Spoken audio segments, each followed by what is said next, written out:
Je veux te parler aujourd'hui de la blessure du sang.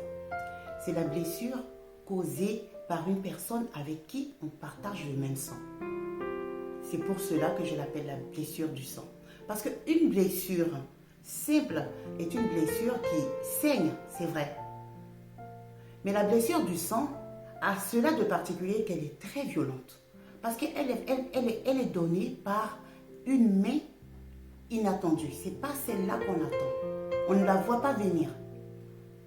Parce qu'avec son frère, sa soeur, son parent, son cousin, si on a grandi ensemble, on s'attend à ce que, on ne s'attend pas à ce que la personne, elle vous donne un coup si violent dans le dos ou quelque part, en tout cas, qu'elle vous fasse si mal. Mais pourtant, c'est quelque chose qui arrive très couramment. La plupart des personnes à un certain âge l'ont déjà vécu. Cette blessure-là, qui est inattendue, c'est une blessure parce qu'elle est inattendue, insoupçonnée.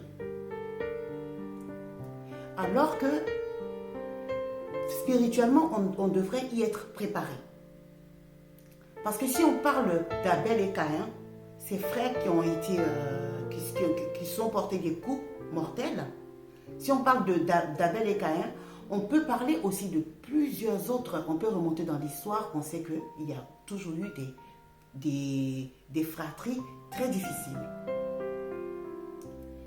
Mais, si tu as déjà été blessé de cette façon-là, tu finis par comprendre que la cellule familiale est le microcosme du macrocosme qu'est la société.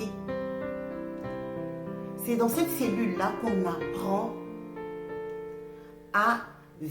on apprend la bienveillance. Parce que dans la cellule familiale, il y a de l'amour, très souvent. Il y a de la bienveillance, il y a de la tolérance, très souvent. Mais il y a aussi de la jalousie et de la méchanceté gratuite. Donc, on est en apprentissage de connaître la société. Le vrai visage de la société, c'est dans la famille. C'est pour cela que ça devient le meilleur endroit d'avoir un enseignement sur la société, même si c'est dur, mais c'est comme ça.